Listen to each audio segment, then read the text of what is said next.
Welcome to Beijing. While in Beijing, you'll tour Tiananmen Square.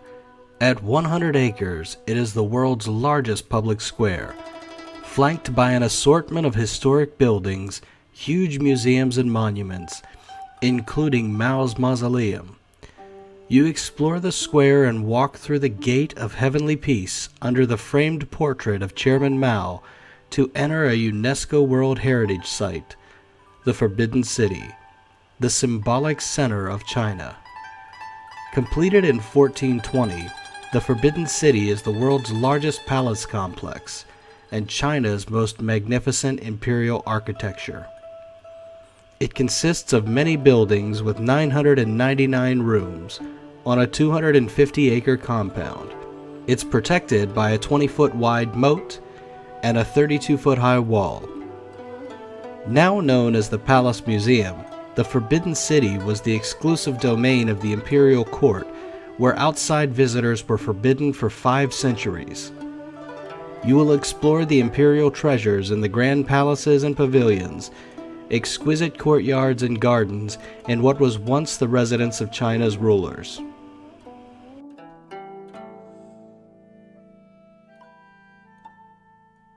We will also tour the hutongs of Beijing. These narrow, ancient alleys give you an opportunity to discover the sights and sounds of local Beijing life.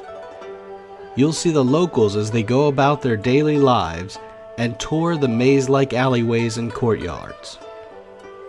This hutong visit includes a tour of a traditional courtyard home and a trip to the local market.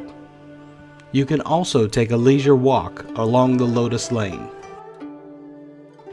You will tour the Summer Palace, once the summer retreat and playground for the imperial family and royal court during the late Qin dynasty. Considered the finest Chinese imperial garden, the Summer Palace spans over 700 acres with breathtaking views, temples, pavilions, palaces, and halls, including the lavishly painted Long Corridor. It is most associated, however, with the Empress Dowager Cixi, who paid for the extravagant marble boat with funds meant for the modernization of the Imperial Navy. You will enjoy a dragon boat ride across the picturesque Kunming Lake at the Summer Palace. This is truly a journey of a lifetime. Your tour includes a visit to the Temple of Heaven, the largest temple complex in China and a paradigm of Chinese architectural balance and symbolism. One key element in China's architectural genius was the blending of the monumental with the delicate, and the Temple of Heaven is perhaps the finest expression of this mixing of near opposites. During each winter solstice, the Ming and Qin emperors would perform rites and make sacrifices to heaven, praying for good harvest for their empire. The most striking edifice is the Hall of Prayer of Good Harvest, which according to the emperor's feng shui masters is the exact point where heaven and earth meet. Built in 1420 without the use of a single nail, this masterpiece of Ming architecture features triple eaves, dramatically carved marble, and a gorgeous glazed roof that symbolizes the color of heaven. This 120-foot high structure is fixed by 4 inner pillars representing the seasons, and 2 sets of 12 columns denote the months and traditional Chinese divisions of day. Your tour will also stop for a photo opportunity at the Olympic Village, better known as the Bird's Nest. You'll visit the exterior portions of this huge complex, the main stadium of the 2008 Beijing Olympics. We will travel to the northwest of Beijing to visit the Sacred Way of the Ming Tombs. This is regarded as China's finest example of imperial tomb architecture.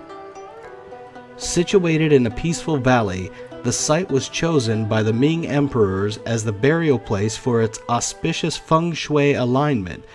A ridge of mountains to the north cradle the tombs on 3 sides, opening to the south and protecting the dead from the evil spirits carried on the north wind. Here you will walk along the elegant sacred way that leads to the tombs.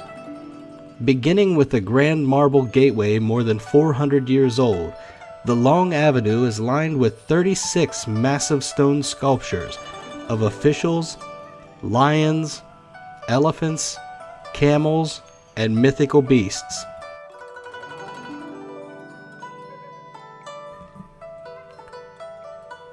When you think about travel to China, you undoubtedly have thoughts of the Great Wall of China. Construction of the Great Wall started over 2,000 years ago during the Qin Dynasty, when China was unified under the first emperor. The wall was designed to keep out foreign invaders.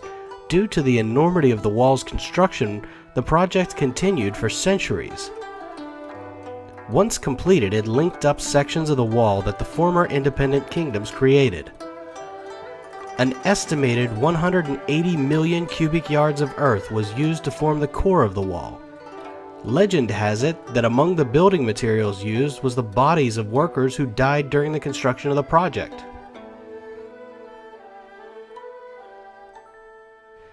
The wall worked as an elevated highway system, transporting men and equipment across the mountainous terrain. Its beacon tower system used smoke signals to transmit news of enemy movements. The Great Wall meanders through China's northern mountain ranges from the Gobi Desert to the Yellow Sea, a distance of over 3,500 miles. During the Ming Dynasty from 1368 until 1644, a determined effort was made to fortify the Great Wall. This time the construction was continued with bricks and stone slabs like we see on the wall today. It's estimated that the project used some 60 million cubic yards of bricks. The Ming construction of the Great Wall took over 100 years. The cost in both effort and resources were phenomenal.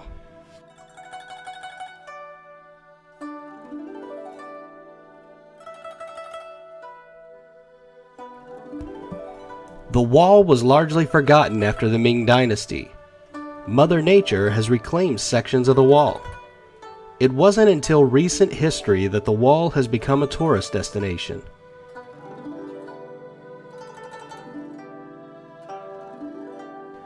With China Spree, you'll not only visit the Great Wall of China, but experience it in more ways than one.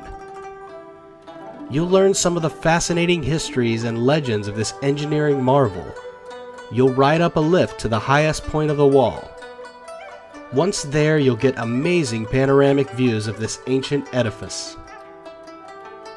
You'll explore its impressive watchtowers, ramparts, and carriageways.